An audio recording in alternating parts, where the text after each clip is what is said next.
బండి సంజయ్ కుమారుడు భగీరథ మీద POCSO case నమోదైంది. చాలా నాటకీయ పరిణామాలతోటి కేసు నమోదు చేయలేని పరిస్థితులు వచ్చాయి. అందువల్లనే కేసు నమోదైంది. కేసు నమోదు కాకుండా ఉండటానికి చాలా ప్రయత్నాలు చేశారు. అధికార కాంగ్రెస్ నుంచి లేదా ఇతర వర్గాల నుంచి కేసు కాకుండా ప్రయత్నం చేశారని చెప్పేసి వార్తలు అందాయి.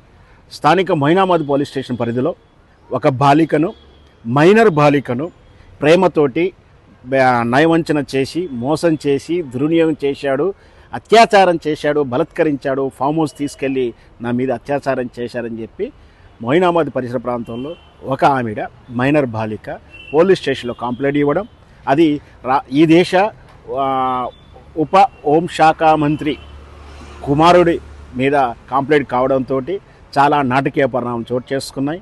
ఆ నోట ఈ నోట మీడియాలో రావడం, తప్పని పరిస్థితుల్లో కేసు నమోదు చేయడం జరిగింది.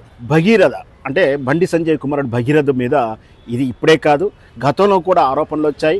ఒకటి, అతను భగీరథ చదువుతున్నటువంటి యూనివర్సిటీ, మహీంద్రా యూనివర్సిటీలో తోటి విద్యార్థిని మీద హాస్టల్ రూమ్లో పైశాచికంగా దాడి చేయడం వీడియో ఒకటి వైరల్ కావడం, వివాదం కావడంతో దాన్ని కేసు కాకుండా చూసి ఆ తర్వాత బాధితుడైనతోటే మేము స్నేహితులము, మా మధ్య చిన్నపాటి వ్యత్యాసం వచ్చిందని చెప్పేసి ఎలాంటి కేసు కాకుండా చూసుకున్నారు.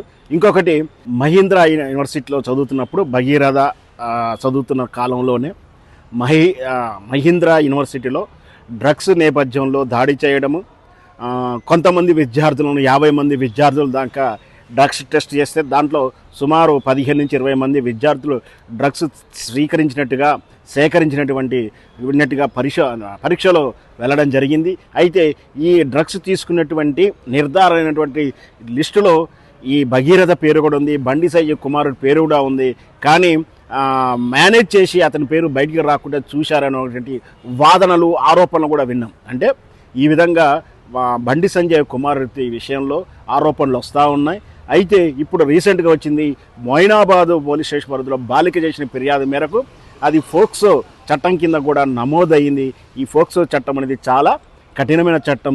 దీని నుంచి రక్షించడం వస్తే ఎత్తుకడేసినట్టుగా అనిపిస్తూ ఉంది. కరీంనగర్ స్థానిక పోలీస్ స్టేషన్లో ఈ భగీరథ కంప్లైంట్ ఇచ్చారు.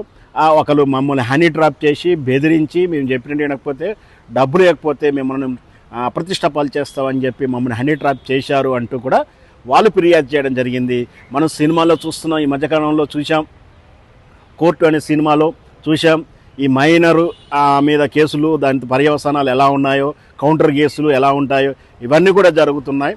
అదే కేసు ఇప్పుడు పునరావృతమైందో అనిపిస్తుంది. అయితే ఇక్కడ హనీ ట్రాప్ జరిగిందని చెప్తున్నటువంటి బండి సంజయ్ గారి వాదనలో, బండి సంజయ్ కుటుంబ వాదనలో హనీ ట్రాప్ చేస్తే ఈ హనీ ట్రాప్లో దిగేంత ఈజీ మనస్తత్వం కలిగిన వ్యక్తులా అనే అనుమానం వస్తూ ఉంది. ఒకవేళ హనీ ట్రాప్ చేస్తే పద్ధతులు, సంస్కారాలు, సనాతన ధర్మాలు చెప్పి మీరు ఎవరో హనీ ట్రాప్ చేస్తే ట్రాప్లోకి వెళ్ళిపోయి మీరు ఇరుక్కునేంత అమాయకుల అనేది అనుమానం వస్తూ ఉంది. ఇదే హనీ ట్రాప్ కాకపోవచ్చేమో, కావాలని అధికార బలం లేదా రాజకీయంగా ఉన్నత స్థాయిలో ఉన్నామని చెప్పినటువంటి కుటుంబ నేపథ్యం అని చెప్పినటువంటి ధోరణిలో భగీరథ ప్రవర్తించాడేమో. పూర్తి స్థాయి ఇన్వెస్టిగేషను నిజాయితీగా నిష్పక్షతంగా జరగాలంటే సిబిఐ, సిఐడి లాంటి సంస్థలకు విచారణ అధికారం ఇవ్వాల్సిందని కూడా కొంతమంది డిమాండ్ చేస్తున్నారు. మరి వేచి చూద్దాం. రేపు ప్రధానమంత్రి తెలంగాణ రాబోతున్న ఈ సమయాన్న కేంద్ర ఉప సహాయ బండి సంజయ్ మీద ఈ విధమైన కేసు రావడం, జాతీయ మీడియాలో ప్రస్తావనకు రావడం, బండి సంజయ్ని ఇరకన పెట్టింది. ఇంతకు గతంలోనే మనం చూసాం, ఎన్నికల ముందు బండి సంజయ్ పోస్ట్ పోయింది, మళ్ళీ ఆ పరిస్థితులు వస్తాయని ఊహాగానాలు జరుగుతూ ఉన్నాయి. మరి ఏం జరుగుతుందో వేచి చూద్దాం.